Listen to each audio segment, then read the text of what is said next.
I got this definition, and it was like the general use that came after 1892 from the First International Women's Conference in Paris. It said the belief in and advocacy of equal rights for women based on the idea of equality of the sexes. Right. So I took my 3 different definitions from each wave that occurred in the United States. So the first wave happened in like 1848 to 1920, and the major idea in this wave was that women were fighting for political rights, and the big idea was the right to vote. So in this one we had the political rights, and I took a definition from Beatrice Forbes Robertson Hale, and it was from 1914. Its feminism is that part of the process or progress for democratic freedom which applies to women. And then I have the little vote thing because it's been 90 years since that happened. All right, and then in wave 2, this was from like 1960s to 1970s. The real fight in this was for social equality, not so much in the political. The big thing that came out of this one was the equal pay for equal right. I think they're laughing at your cartoon. No, not you. Oh, yeah. I can only read one word. You're speaking well. Good job. Sorry. Okay, and then so the thing that came out was equal pay for equal work, affirmative action, and the glass ceiling. The big slogan that came from this was the personal is political. In my definition,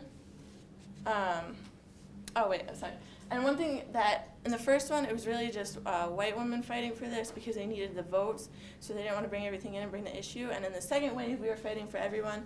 So this involved anybody, different race, different class, their ethnicity, their sexual orientation. It included all women.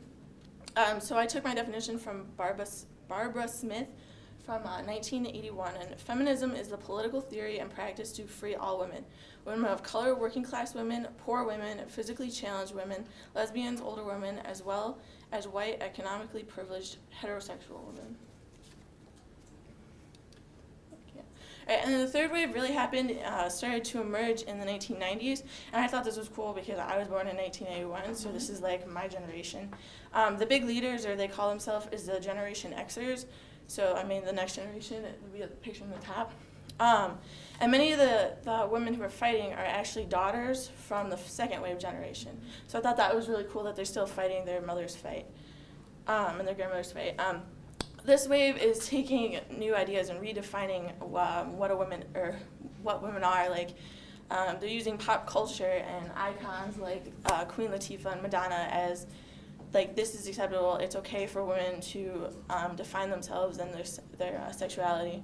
So my definition from this was from Susan Faludi in 1991. It's kind of long.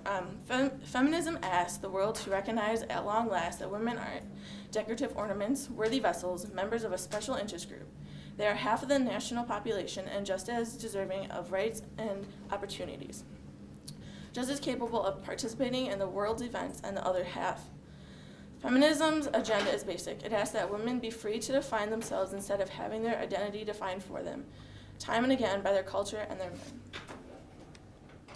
Okay, so I compared and contrast on this.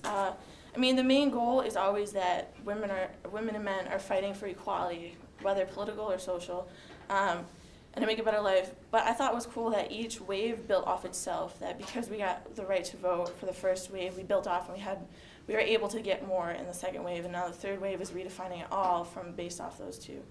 But I think that what makes a big difference is all of them, in that each wave or each type of feminist has a different goal that they want to set for getting better for equality for women.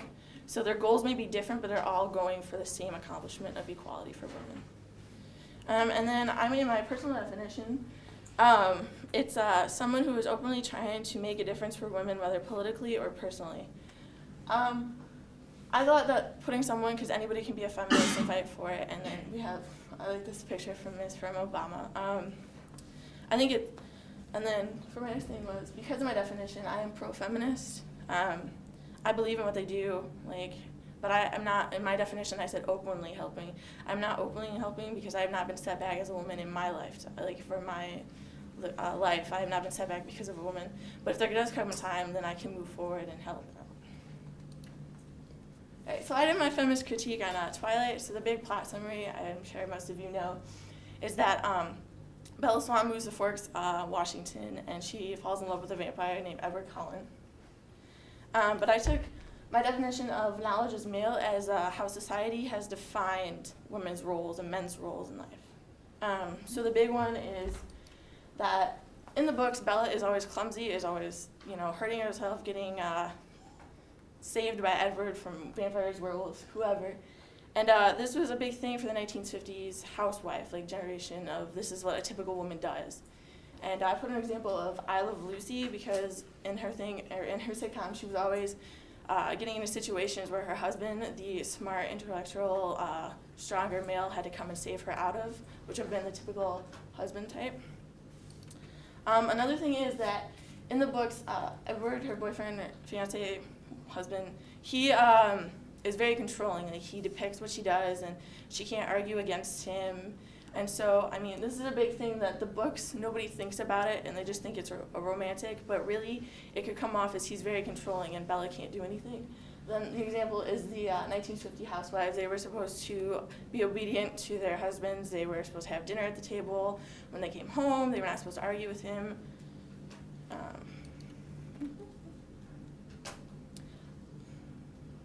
man, what happened? Sorry, my note cards. No, okay. I missed one. Oh, okay, sorry. This third one is that when Bella does move to Forks to live with her father, she takes on the mother role of cleaning a house, doing the chores, and this would be typical of the 1950s housewives. This is what they did. They stayed at home. They did the chores so the men didn't have to. So she became the mother figure, even though because her father couldn't do any of this. And then it goes on in the fourth book. She becomes pregnant, and instead of going to college, like a 1950s housewife, didn't go on a higher education. She was held back. She went to the housewife. She got married, had children, and this was her role. This is what she did afterwards. All right. So my reflection, I started with the implicit bias. I thought this was really cool. I do feel that my test results were a little skewed just because of my conscious bias and my conscious of knowledge from what we received from this class. And then I believe that the implicit bias is something that people need to be aware of. That they don't know about it, but this could help them be aware so they can change how they look upon things. I really thought the presentations and the book reports and the historical moments were really cool. I think because of my implicit bias that I believe men are more directed at science that I did not understand when I did my historical women who invented Kevlar. I just assumed through my life that a man had invented it. So it was really cool to learn about that. And another thing was that Eric Lay did his presentation on a book and how Volvo had come in and geared toward women for their cars. I thought that was really cool, and it's kind of personal because I have a Volvo, so I kind of like the idea that I'm supporting them and that they geared it towards women. Another thing was the guest speakers. I thought it was really cool to have them come in and talk to us, to get their experiences in the work field. And your husband, actually, Mr. Doug Stevens, I liked how he came in and gave the male perspective. That was really cool because we'd heard from women how they saw it.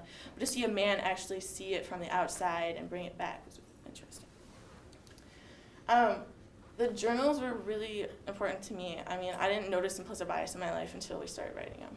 And the big one that I noticed over the weekend was at the Kentucky Derby. There was actually a woman, her name was Rosie, she's 23. She was the 6th jockey ever to be in the Kentucky Derby.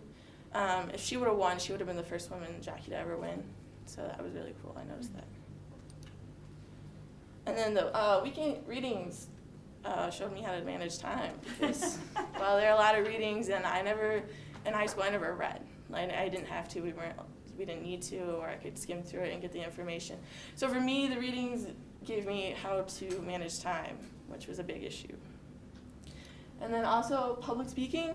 I said saying that practice makes perfect, but I don't believe it. I think practice makes better. So we did 2 scholar articles, we did another presentation, we did the presentation, and we learned how to speak up. We learned how to be here in front of the class. And then cool that Liz put up the PowerPoint stuff because we never had that. I never taught anybody, nobody ever taught me that my slides were bad. So that was really cool. And then my final thought is that the course helped me to understand that feminism is always changing and that it does have an impact on my life. Cool.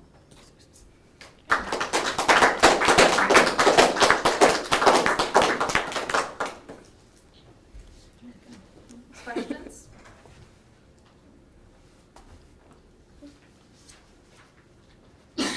question? I did have one quick question.